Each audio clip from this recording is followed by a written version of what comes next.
Let's talk today about how to make the most out of all of the content that's available in social media, in perfumery and fragrance.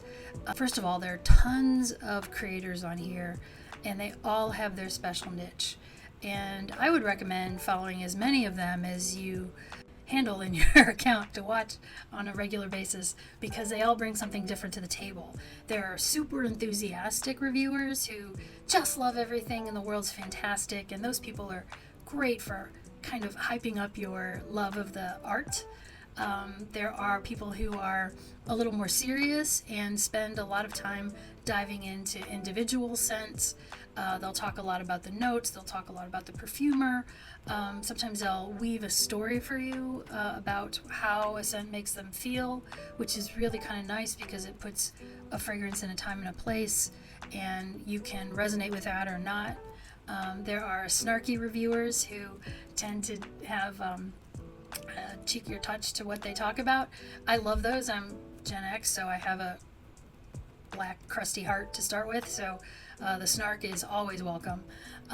There are people who are industry insiders, and they can tell you how perfumes are made, how they're marketed, what some of the terminology means, what some of the fragrance elements are, and how they're made, and where they came from, and whether or not they're natural or synthetic, or that they used to be natural but now there's a synthetic way to make certain things. Great information, you'll love it. And then there are the folks who do slideshows. I really enjoy the slideshows. I like to save the slideshows because I can go back and look at them later, and those are often by topic. So someone may say, have a slideshow on if you want to smell like a 1950s movie siren, and then all of the fragrances will be along those lines. Or if you really love sandalwood, it'll all be about that particular note. There's different kinds of, slideshows that a lot of folks have been doing, how I feel today. There are 10-second videos, 30-second videos, 10-minute videos. This one may be long, and if you're already starting to yawn a little bit, maybe you want to save it and listen to it later. I'm hoping there's some other good advice in here for you. I would say there's a couple things to look for. Look for people who are a little similar to your taste once you get into it. That's helpful because that can help sort of guidepost whether or not their recommendations are ones that may be good for you. The other thing to look for is for sponsorship. Not that sponsorship is bad. In fact, it's great that people are getting PR bottles or money for things. I don't, because I'm not that big. But know that they are doing a sponsored video. Most of the folks on here I trust because they appear to be doing honest reviews, even if they're sponsored. So think about that as you need to while you're listening to what they have to say. The more I dug into perfumery, the more I wanted to learn. And one of the ways I started, I happen to have had a large essential oil collection. There's a photo above of my current collection, because I went through a phase where that was what I was kind of obsessed with, and that was my hobby. I used them to mix and mingle and to make new cocoa butters. For myself, I'd mix in oils with cocoa butter, melt them, and then I'd have a new cream that was custom made myself.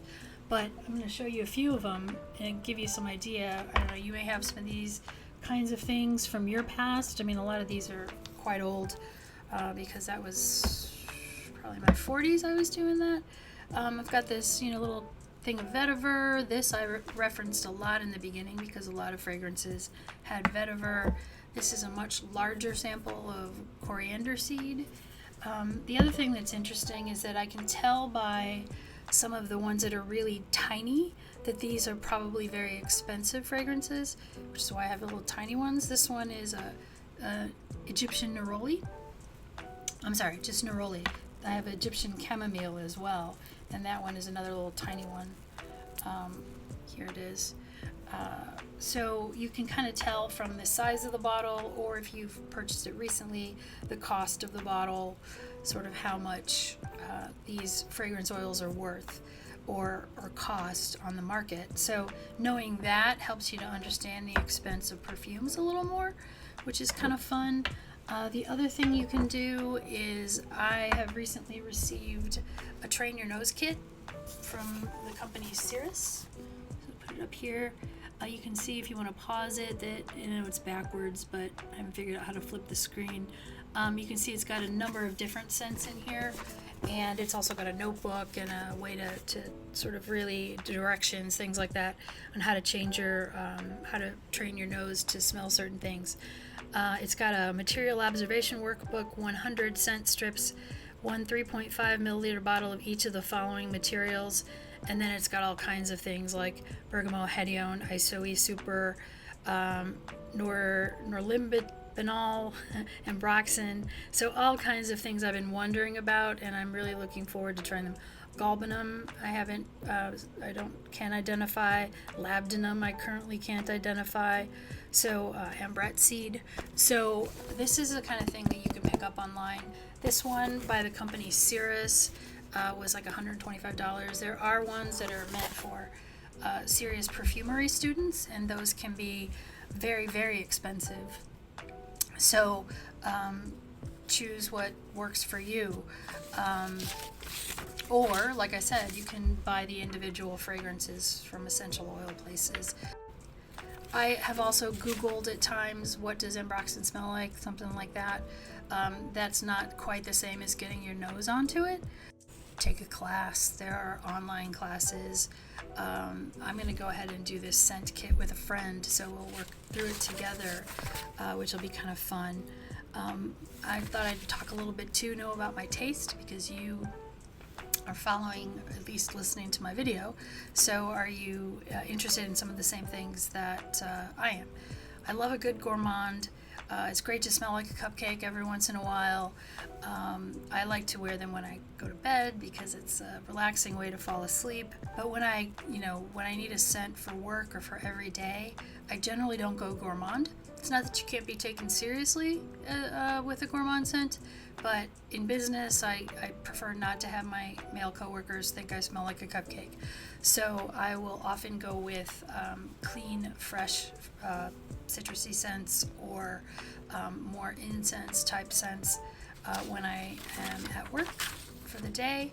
So I look for daytime scents that are not quite as strong and that are not quite as noticeable, but still I smell good. I think I'm getting to the end of my time here, so I'm going to go ahead and sign off of this topic, but I think there's a few more things I have to say, so look for part 2 if you're interested. Thanks.